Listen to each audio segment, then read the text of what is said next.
Hello and welcome to Daily Prelims Practice. Here we are going to take up the MCQs based on today's newspaper of The Hindu and Indian Express, which are important from UPSC Prelims exam perspective.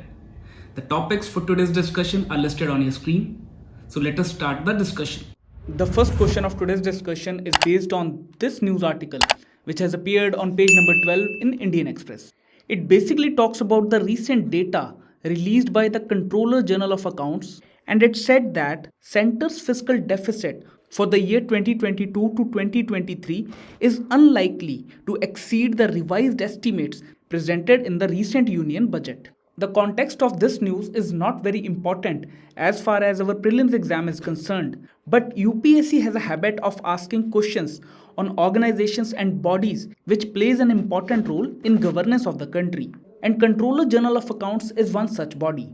As you can see, in the year 2013, UPSC has asked a question on Parliamentary Committee on Public Accounts. In this question, you are being given 3 statements and you need to identify which of them is or are correct. You can pause this video and try a hand on this. The practice question which we have framed says that with reference to the Controller General of Accounts, consider the following statements. The first statement says, he is the principal accounting advisor to Government of India and is responsible for establishing a technically sound management accounting system. It is factually correct statement as Controller General of Account is a principal accounting advisor to Government of India, and he also formulates the policies related to general principles and procedures of accounting for centre and state governments. So, it is a correct statement.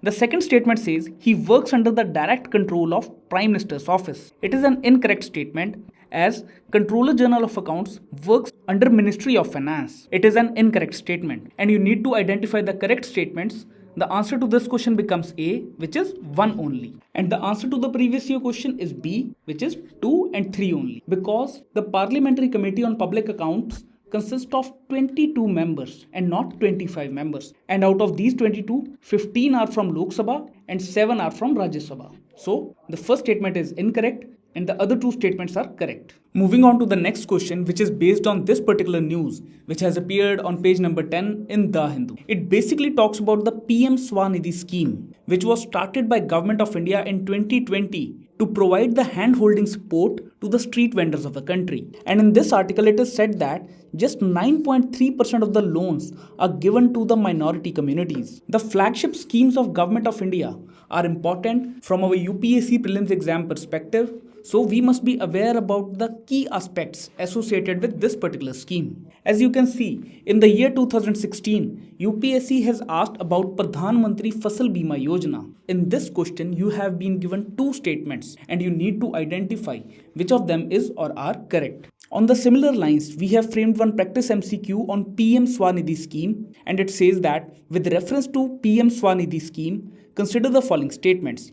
The first statement says it is a central sector scheme which is fully funded by Ministry of Finance. It is an incorrect statement, although it is a central sector scheme, but it is under Ministry of Housing and Urban Affairs. This statement is incorrect. The second statement says urban street vendors will be eligible to avail working capital loan up to 10,000 rupees. It is a correct statement as it is one of the objective of this scheme to provide collateral free loans up to 10,000 rupees to the eligible street vendors. So, it is a correct statement. The third statement says loans will be provided only through the scheduled commercial banks. It is an incorrect statement. The loans under this scheme can be provided by RRB, small finance banks, scheduled commercial banks, NBFCs, cooperative banks and microfinance institutions. So, this statement is incorrect. The answer to this question becomes A, which is 2 only. And the answer to the previous year question is B, because farmers have to pay different premium on Kharif and Rabi crops,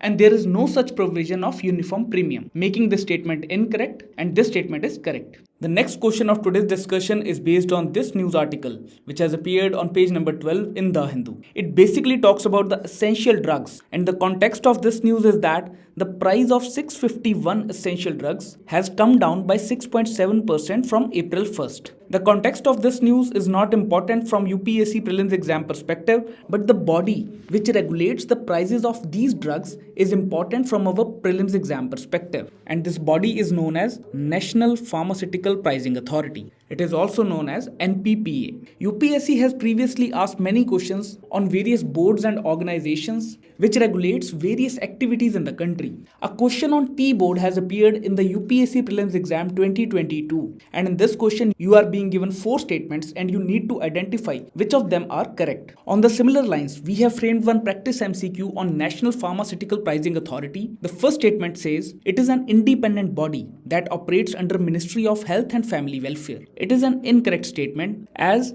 the NPPA works under Ministry of Chemical and Fertilizer and not under Health and Family Welfare, making this statement incorrect. The second statement says it regulates the prices of both essential and non-essential medicines sold in India. It is a correct statement, as this is the major role which is assigned to National Pharmaceutical Pricing Authority to regulate the prices of medicines sold in India. The third statement says it controls and regulates the prices of drugs and medical devices. It is again a correct statement, as it is one of the mandate of NPPA to regulate the prices of medical devices and drugs. The fourth statement says it fixes the ceiling price of formulations only and not of active pharmaceutical ingredients. It is an incorrect statement. You must have seen this type of statements in UPSC Prelims exam, that an organization can do one thing and not the other. Such statements are generally incorrect. So is the case with this statement, as NPPA fixes the ceiling price of formulations and active pharmaceutical ingredients, which is also known as APIs. And you need to identify the correct statements. The answer to this question becomes B, which is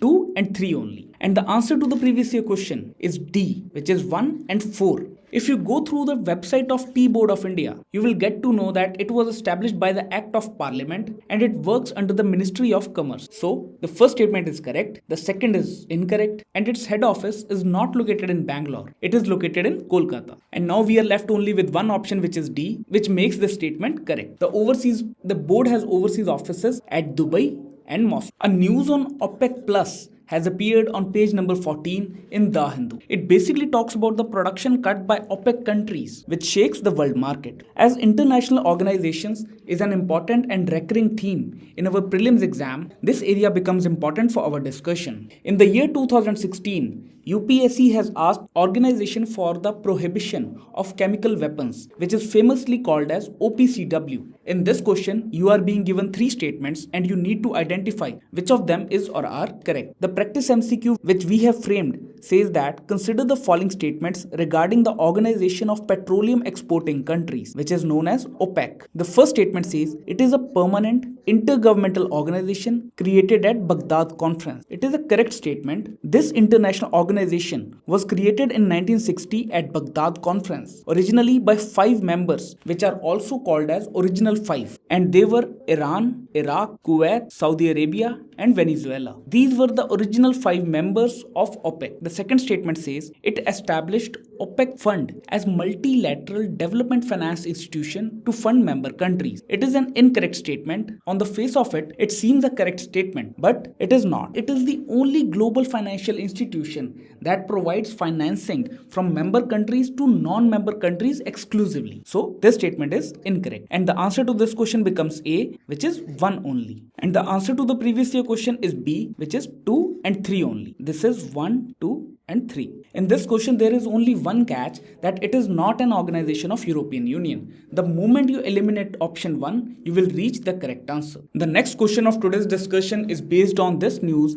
which has appeared on the explained page of Indian Express. It basically talks about the wheat crop and the rainfall which is impacting the yield of the crop. Due to the unusual rainfall and hailstorms, the wheat crop is impacted badly this year. One major reason behind such unseasonal rainfall is climate change. As you all know, that UPSC asks every year 1 or 2 questions on crops or cropping cycle. In the year 2020, UPSC has asked this particular question, in which you are being given the characteristics of a crop and you need to identify the correct option. It is an easy question, just try a hand on this. On the similar lines, we have framed one practice MCQ which says that in the context of wheat cultivation in India, which of the following statements is or are correct? The first statement says about 85% of the total area under this crop is concentrated in north and central regions of the country. It is a correct statement, as it is a subtropical crop and the region which is associated with this is northern and central region of the country,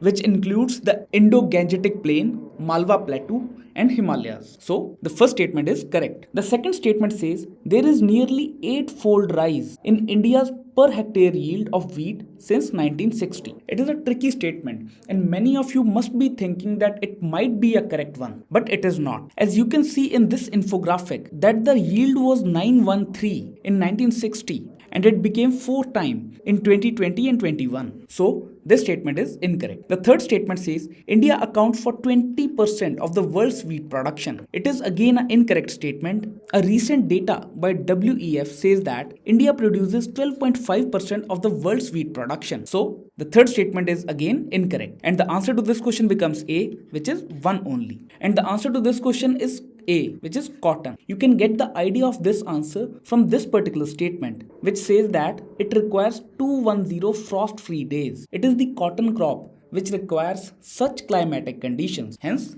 our answer becomes A. The last question of today's discussion is based on this news which has appeared on page number 9 in The Hindu. It basically talks about the defamation law and the issues related to freedom of speech and expression. It is an important issue which came into light after the sentencing of Rahul Gandhi in 2019 defamation case. So we must be aware about the nitty-gritties associated with Article 19. In the year 2018, UPSC has asked a question on Article 356 of the Constitution. The important constitutional articles are being asked directly in the UPSC Prelims exam. This area becomes important for our discussion. Now this question says that if the President of India exercises his power as provided under Article 356 of the Constitution in respect of a particular state, then which of the following will happen? On the similar lines, we have framed one practice MCQ and it says that consider the following statements. You are being given 3 options and the question says which of the provisions mentioned above is or are provided as exemption under Article 19 subclause 2. Now before solving the practice MCQ, let us discuss what this article talks about. Article 19 subclause 2 of the Constitution provides that the right to freedom of speech and expression is not absolute and there are reasonable restrictions which can be imposed